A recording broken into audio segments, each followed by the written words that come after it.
Mira la palma de mis manos. En esto que este mes estamos siguiendo el tema de la oración, hoy vamos a hablar de Elías. Sí, de Elías. Elías, en hebreo, es Elijah. El de Elohim, Dios, y Ja de Jehová. La letra I, que figura intermedia, significa mi o mío, o sea, mi Dios es Jehová o el Señor es mi Dios. ¿En qué tiempo transcurre esta historia? Esta historia transcurre en el siglo IX a.C. ¿En qué lugar?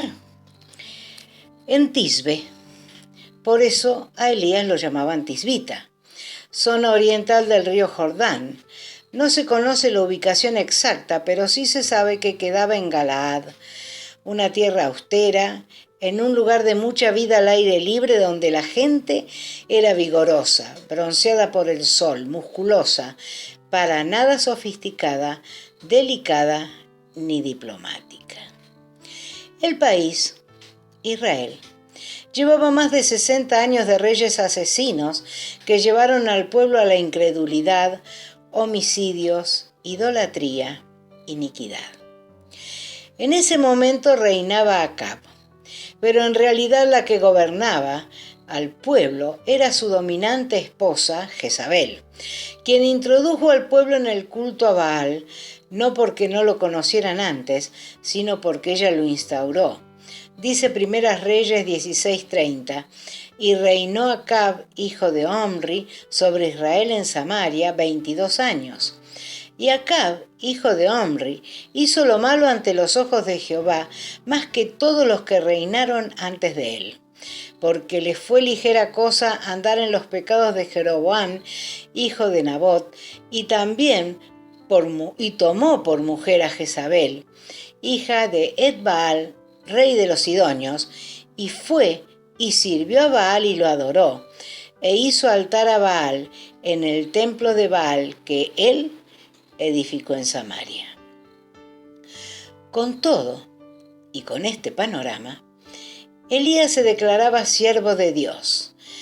En Primera Reyes 17, la primera parte del versículo 1 dice: entonces Elías Tisbita, que era de los moradores de Galaad, dijo a Acab: vive Jehová, Dios de Israel, en cuya presencia estoy.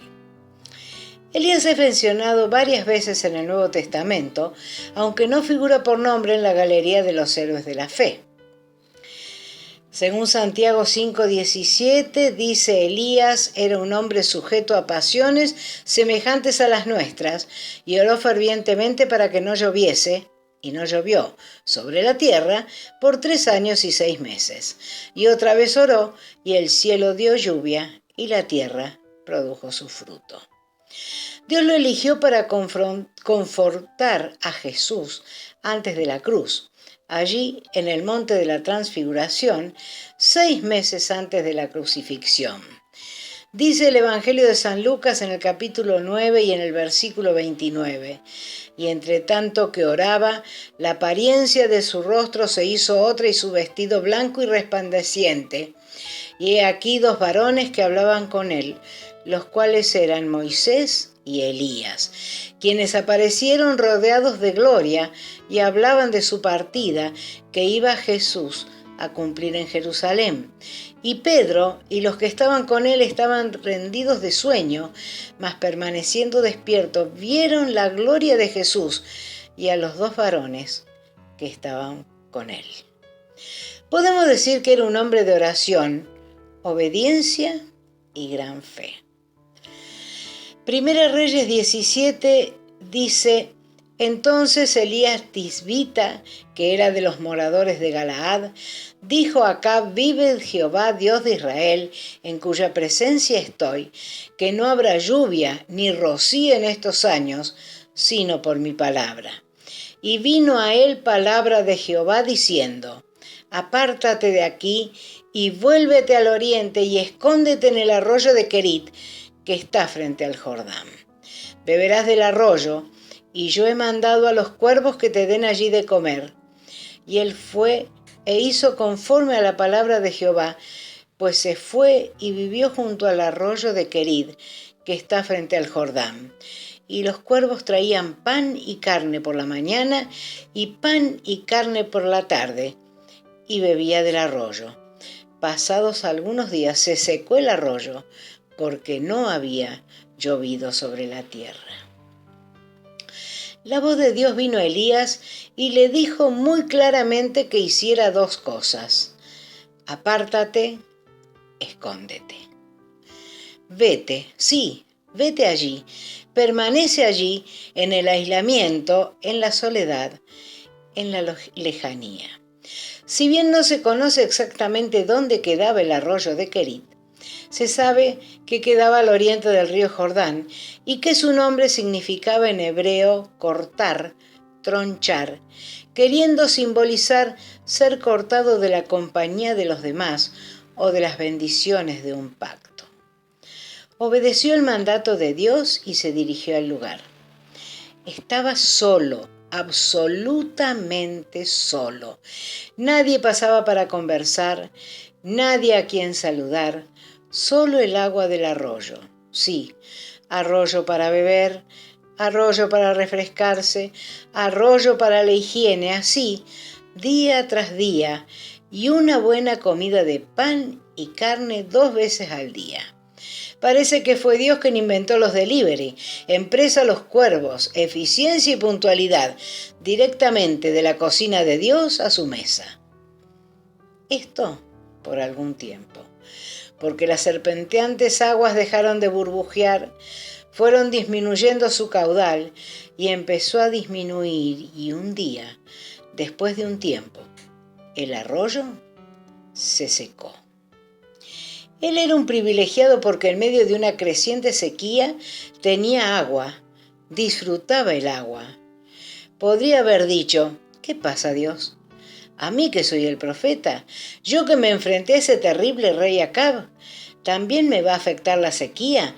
¿Yo también voy a quedar sin agua? ¿Y por qué no? Si Dios del agua, ¿por qué no podría quitarla? ¿Por qué no disminuirla si todo es de Él y todo le pertenece? ¿Qué me hace pensar que tengo privilegios extraordinarios? El arroyo se secó. Dios volvió a darle una palabra clara. Ahora dice así la palabra de Dios. En el versículo 8 de Primera Reyes 17 dice: vino luego a él palabra de Jehová diciendo: levántate, vete a Sarepta de Sidón por allí. He aquí, yo he dado orden allí a una mujer viuda que te sustente. Entonces él se levantó y se fue a Sarepta, y cuando llegó a la puerta de la ciudad, he aquí una mujer viuda que estaba allí recogiendo leña, y él la llamó y le dijo: te ruego que me traigas un poco de agua en un vaso para que beba. Elías llegó a Querid como un tisbita de los moradores de Galaad. Un tiempo indeterminado, porque no está registrado en la Biblia, tiempo de soledad, de aislamiento, fueron una escuela de formación espiritual para él, al punto que, después de algunas situaciones, la viuda donde habitaba declaró: entonces la mujer dijo a Elías: ahora conozco que tú eres varón de Dios y que la palabra de Jehová es verdad en tu boca. ¿Estás pensando que Dios se olvidó de vos? De tu dolor, de tu enfermedad, de tu soledad, de tu angustia, de tu provisión.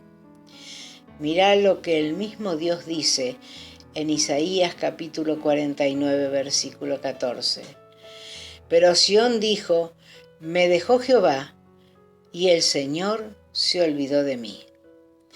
¿Se olvidará la mujer de lo que dio a luz para dejar de compadecerse del hijo de su vientre? Aunque olvide ella, yo nunca me olvidaré de ti. He aquí que en las palmas de las manos te tengo esculpida. Grabada delante de mí están siempre tus muros. Dios nos tiene esculpidos, tatuados, grabados en las palmas de sus manos. Cada vez que realiza un movimiento, una acción con sus manos, cada vez que Él las observa, allí estamos tú y yo. Que el Señor nos bendiga.